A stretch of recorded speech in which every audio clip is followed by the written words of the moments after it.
Uy,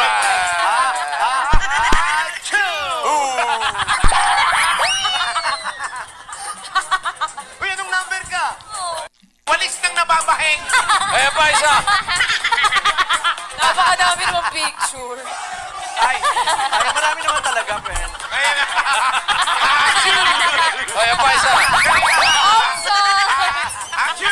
Oo. Akala mo sa advertising lang may option. Baliktad. Safety. Ayun, kabila. Ito yung babay.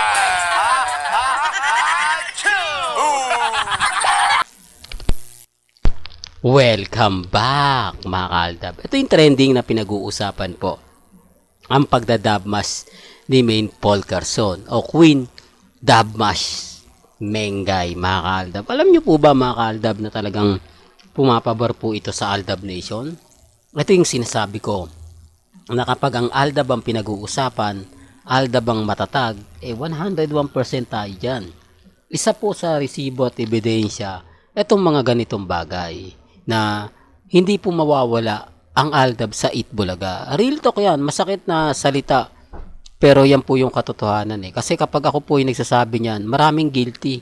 Maraming nagsasabi, hindi, ikaw lang nagpipilit Di po ba? Ngayon, Dabmas Queen ni Mengay, sa tingin po nila, sino mas pinapaboran? Sino mas pinag-usapan? Di po ba? Although binalikan ko to, nai-update ko na to, binalikan ko lang dahil sari-sari po yung komento ang nangyayari. Sari-sari pong mga sinasabi po nila sa Instagram, sa Twitter, sa Facebook. Di po ba? Kaya nga po, mga kaaldab, may mga bagay-bagay na dito lang nyo po mapapakinggan, dito lang nyo po mapapanood. Ako nga po, mga kaaldab, basta kung saan tayo masaya, kung saan tayo, dun lang naman po. Sa mga ayaw pong maniwala, sa mga nagkukomento, sa mga nagsasabing ganito, ganyan, etc. Relax lang. Di po ba? Huwag po kayong masyadong magpapa-apekto. Huwag po kayong masyadong maniniwala sa mga sinasabi ng iba at pahayag po ng iba. Kasi sa totoo lang po, ang daming mga update na kung saan Aldab lang ang malakas. Ang daming mga ganap, ang daming mga sinasabi na 101%. Di po ba? Sabi ko nga po sa inyo dito po sa channel ni Mr. Destiny, kung ano lang po yung latest, kung ano lang po yung trending, doon lang po tayo. Sa mga ayaw pong maniwala, sa mga nagsasabi, hindi ganyan Mr. Destiny, lahat ng sinasabi nyo hindi totoo, lahat ng paliwanag nyo wala, basag kayo. Okay lang naman, di po ba? Kaya nga po natatawa lang ako sa mga bumibitiw po na mga salita laban po sa Aldab. Kinakain din po nila Totoo yan. Yung mga nagsasabing wala ng Aldab, tapos na yung Aldab, iilan na lang kayo. Tapos eto ako, nagbibigay ng trending, ang Aldab will be back. Aba, apektado sila. O, trending si Alden Richards. O, di po ba? Tapos yung mga post natin kay Mengay, dito pa lang panalo na po ako Dito pa lang masasabi nyo na nawagi na si Mr. Destiny. Na panalong-panalo na si Mr. Destiny. Kaya lang, syempre, may mga bagay-bagay po na lagi po natin sinasabi, paulit-ulit po nating pinapahayag. Na kung gusto nyo po ng pinaka-latest naman, kung gusto nyo lang ng mga update, mga trending, mga pinag-uusapan, abay dun lang po ako. Di po ba? Sa mga magsasabing, nako, Mr. Destiny, ang layo naman ng mga ano mo, dinidikit mo talaga yung Aldab, wala namang connect. Ang punto ko rito, mga ka-Aldab, kumbaga, sa mga Dabmash, sa mga ganitong senaryo, si Alden lang ang kulang Di po ba? Tapos nandiyan pa si Jose, Wally, Paulo. Doon pa lang panalo na po ako Di po ba? Kaya nga po, mga ka-Aldab, pag ang pinag-uusapan natin si Mengay sa Itbulaga, hindi po maaalis to. Hindi po pwedeng sabihin nila na ganito ganyan. Hindi po, kasi nandiyan na po no? Ayan na po sila Mengay. Andyan na po si Alden. Tapos nagbalikan po sina Jose, Wally, Paulo. Anong kaya ang rason kung bakit pinalit si Paulo? Kulang nga po ba sila? Nang dahil nga po nawala na si Zombie King? Sa totoo lang, mga ka-Aldab, marami po talagang kulang.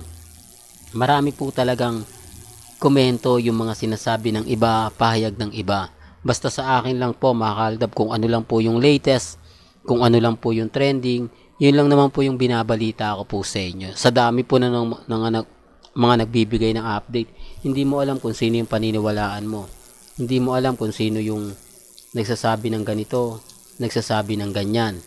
Di po ba? Ang dami kasi nilang komento, ang daming mga paliwanag. Real talk to, mga kaaldab. Kaya doon sa mga nagsasabi ng ganito, ganyan, etc. etc. Okay lang po yan. Di po ba? Ang importante lang naman po, maging updated po kayo. Sa mga mami, sa mga tita, sa mga senyor na nagsasabing ganito, nagsasabing pong ganyan. Di po ba? Ako kampante lang. Ako, masaya po ako sa mga mami, sa mga tita, sa mga senyor, lalong-lalo na po sa mga nagsasabi ng ganito, nagsasabi ng ganyan. Real talk, mga kaaldab. Kaya ako kampante lang.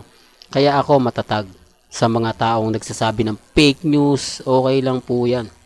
Hindi po ba?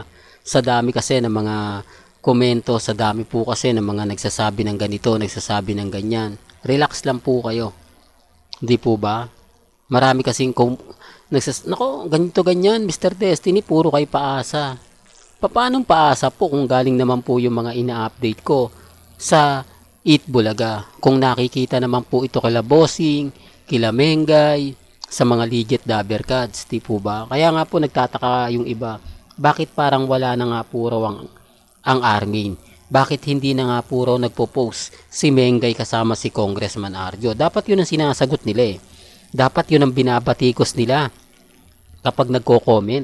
Di po ba? Hindi tayo na, ang dami naman natin binibigay, ang dami naman natin pinapakita. Pero bakit tayo hindi binabatikos? Pero bakit tayo, siya pa rin yung issue pagka Mengay Alden pinag-uusapan? Issue na naman yan. Hindi lang po talaga nila matanggap. Di po ba? Sabi ko nga po sa inyo, may mga bagay-bagay po na mahirap nga po talagang ipaliwanag.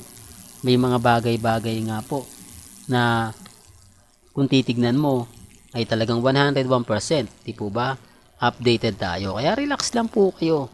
Sabi ko nga sa channel ni Mr. Destiny, lahat ng mga gusto nyo pong mapanood, mapakinggan, kampante lang sa mga nagsasabing fake news ako, sa mga nagsasabing hindi totoo yung sinasabi ko, wala naman pong pilitan. Affected lang po sila dahil sila Richard Polkerson at Maine Polkerson nga po ang pinag-uusapan.